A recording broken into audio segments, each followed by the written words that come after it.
साथियों नमस्कार। शिक्षाप्रद कहानियों की श्रृंखला में आज फिर एक कहानी लेके आपके बीच में हूँ। उसका शीर्षक है भोले के भगवान। भगवान भोले के साथ ही होते हैं, चतुर के साथ कभी नहीं होते हैं। अगर कोई प्रमाण हो तो आप मुझे बताना। वैसे मुझे विश्वास है कि चतुर के साथ भगवान होते नहीं हैं, क्योंकि चतुराई से सबको नफरत होती है। अगर हमारा बच्चा भी हमसे चतुराई करता है या हम बच्चों के साथ भी चतुराई करते हैं, हम अगर किसी के साथ चतुराई करते हैं तो लोग कहते सुनो ज़्यादा चतुर मत बनो। इसका मतलब चतुराई किसी को अच्छी नहीं लगती। जब किसी को हमें आपस में अच्छी नहीं लगती तो भगवान को क्या अच्छी लगती होगी। हम तो पूरे भगवान के ही हैं, पूरा भगवान का है, हम भगवान के ही हैं, पर चतुराई कैसी अच्छी लगेगी। चलिए खैर कहानी शुरू करते हैं। भोले के भगवान। एक बार एक पहाड़ी गांव में एक किसान बैठा बैठा अपना खेत देख रहा था और बहुत खुश हो रहा था। भगवान बहुत अच्छी फसल दी है, इस बार आपने बहुत अच्छी फसल दी है। इस बार मैं कुछ पैसे कमा भी लूँगा और अपना कर्जा भी चुका लूँगा। प्रभु बस ऐसी ही कृपा बनी रही तो प्रभु सब कुछ ठीक हो जाएगा। बस आपका आशीर्वाद बना रहे।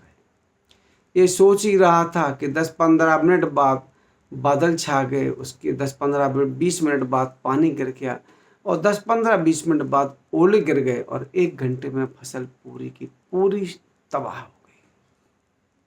जो व्यक्ति 1 घंटा पहले बहुत खुश था, अब वो बहुत दुखी हो गया। तो भगवान से कहने लगा, हे प्रभु, मैं बहुत खुश था, मुझे पूरा विश्वास था और आज भी है, लेकिन प्रभु ये तो जहाँ का था हो गया। अब मैं कर्ज कैसे चुकाऊंगा प्रभु। अब तो बड़ी विडंबना है। दुखी मन से घर आया, रात गुजारी। सुबह 10 बजे जैसे ही पोस्ट ऑफिस खुला वो पहुंच गया। एक पोस्ट कार्ड लिया और उसने एक पत्र लिखा। मेरे प्रिय भगवान, संबोधन शुरुआत की, मेरे प्रिय भगवान, मैंने फसल बोई थी, आपके आशीर्वाद से फसल बहुत अच्छी भी हुई थी, लेकिन अकारण ये ओले गिर गए, इससे फसल पूरी तबाह हो गई। मैं जहाँ का तहाँ कर्जदार रह जाऊँगा प्रभु। मुझे 1000 रुपये की आवश्यकता है। आप बस 1000 रुपये मुझे भेज दें, उससे ज़्यादा नहीं। इतने में मैं अपना कर्जा चुका लूँगा और आपका आजीवन ऋणी रहूँगा। आपका गरीब कृषक। अपना नाम लिख दिया और उसके बाद उसने पते में लिखा भगवान। उसने डिब्बे में डाल दी वो चिट्ठी।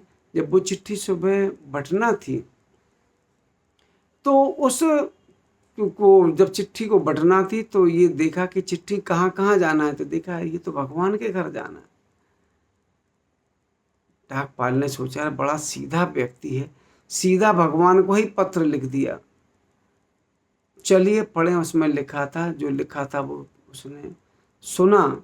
सब लोगों ने सुना। उस चीज़ को सुनने के बाद फिर निर्णय लिया कि क्यों ना हम कुछ पैसे इकट्ठे करके और इस गरीब कृषक की मदद करके कुछ पुण्य कमा लें। वही हुआ। सब लोगों ने कुछ कुछ अपने हिसाब से मिलाया, लेकिन वो 900 रुपये ही हो पाए। और वो 900 रुपये इकट्ठे करके डाकिया उस कृषक के घर पहुंचा। उस कृषक का नाम ही था भोला। उन्होंने बोला, भोला भोला। अंदर से आवाज आई, कौन? उसने बोला, मैं डाकिया। वो आया, उसने पत्र दिया। भगवान के यहाँ से पत्र आया है और ये भगवान ने पैसे भेजे। उसने दरवाजे लगाए, रुपए गिनने लगा। जब उसने देखा कि ये रुपए तो 900 ही हैं, तो फिर दुखी हो गया। भगवान, 900 रुपये आपने भेजे, कर जैसे तैसे बनेगा, चुका लूँगा, लेकिन प्रभु मुझे ये विश्वास है कि आपने तो 1000 ही भेजे होंगे, क्योंकि आपके खजाने में कोई कमी नहीं है। लेकिन ये डाक वाले चालाक है ना, इन्होंने 100 रुपये मार दिए होंगे। देखिए, अच्छा करने के बाद भी डाक वालों को कलंक ही लगा। लेकिन ठीक है, जिनकी अच्छे करने की आदत होती है, कोई कैसा भी कहे वो अच्छा करती है। तो ये कहानी हमें ये सिखाती है कि वो व्यक्ति भोला था, भगवान में पूरी आस्था थी। कहीं से भी भगवान ने उसकी व्यवस्था की, लेकिन उसको पैसे पहुंचाए।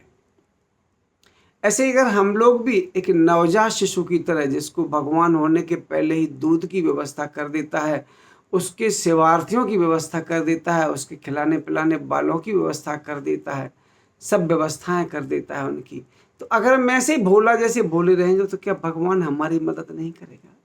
लेकिन मैं ये देखता हूँ कि दिन प्रतिदिन सब एक दूसरे से चतुर होते जा रहे हैं, चाहे वो किसान हो, चाहे व्यापारी हो, सब चतुराई का खेल खेल रहे हैं और आटे में नमक की जगह अब नमक में आटा मिलाने की, ज़्यादा कमाने की कोशिश कर रहे हैं, जो कि बहुत घातक है। आशा है कि वीडियो अच्छी लगी होगी। आशा है कि हम भी ऐसे ही बनने की कोशिश करें। नादान बनेंगे तो आप यकीन माने, ईश्वर आपको कभी गर्त में नहीं गिरने, ईश्वर कभी आपको गर्त में नहीं गिरने देगा, ऐसा मेरा विश्वास है।